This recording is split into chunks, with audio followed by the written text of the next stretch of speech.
हर साल जब budget release होता है तो आम आदमी पूछता है कि इसमें मेरे लिए क्या है। अकॉर्डिंग टू दिस 7 लाख तक की इनकम में आपको कोई भी टैक्स पे करने की जरूरत नहीं है। पहली बात यह है कि इसको अमृतकाल का बजट बोला जा रहा है।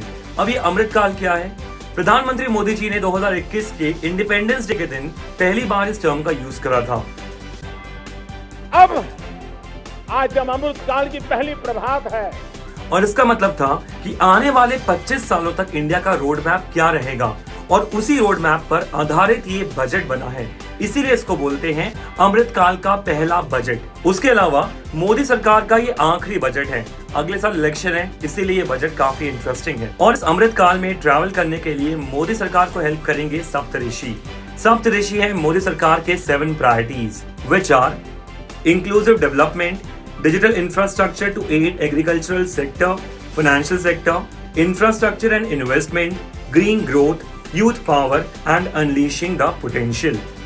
उसके अलावा आत्मनिर्भर क्लीन प्लांट प्रोग्राम की योजना को भी लॉन्च किया जाएगा, जिसका आउटले रहेगा 22,000 करोड़ का और इसका एम है to produce high quality and disease free fruits. उसके अलावा एग्रीकल्चरल स्टार्टअप्स को प्रमोट करने के लिए एक एग्रीकल्चर एक्सेलरेटर फंड को लॉन्च किया जाएगा सो दैट यंगस्टर्स के बीच में एग्रीकल्चर को लेकर स्टार्टअप्स प्रमोट हो।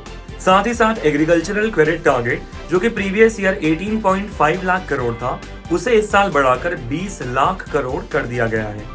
अगली अपडेट है प्रधानमंत्री आवास योजना से, जिसका आउटले 66% से बढ़ाकर 79,000 करोड़ कर दिया गया है। उसी के साथ कैपिटल इन्वेस्टमेंट आउटले में भी एक बहुत भारी जंप देखने को मिली है विच इज ऑफ 33%, जो कि पिछले साल 7.5 लाख करोड़ था, बड़े साल 10 लाख करोड़ का है, which is an estimated of 3.3% of the GDP. ये सरकार की लॉन्ग टर्म कैपिटल एक्सपेंडिचर का खर्चा रहने वाला है। 3 सेंटर्स एक्सीलेंस फॉर रिसर्च के लिए बनाए जाएंगे जो सिर्फ आर्टिफिशियल इंटेलिजेंस पर काम करेंगे। फाइनेंस मिनिस्टर निर्मला सीतारमण जी का कहना है कि we will make artificial intelligence in India and we will make artificial intelligence work for India. उसके अलावा डिजी लॉकर, जिसको हम अपनी डॉक्यूमेंट्स को स्टोर करने के लिए यूज करते हैं, that was used by the individuals, but अब इस चीज को बिजनेस हाउस होल्ड भी यूज करेंगे। एक मिष्टी स्कीम को भी लॉन्च किया है। मिष्टी का मतलब बंगाली में होता है मिठास। तो ये पर्टिकुलर स्कीम फोकस करेगी on mangrove plantation along the coast line. Pradhan Mantri Kaushal Vikas Yojana 4.0 भी लॉन्च करी जाएगी, which will be focusing on setting up 30 skill India centres across the country.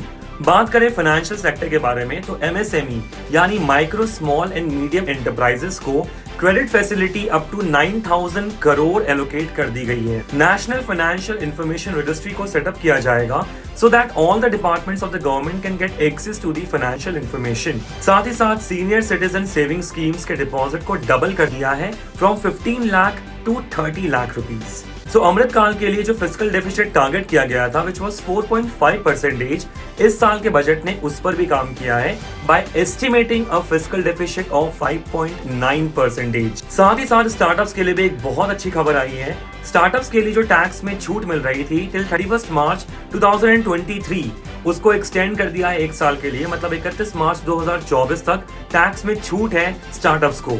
तो अगर आप कोई स्टार्टअप सोच रहे हैं so this is the right time.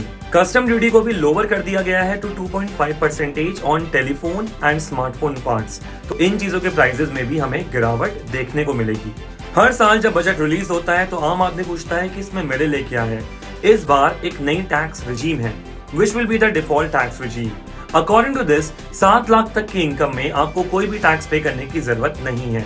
ये रही इस साल की नई टैक्स रिजीम।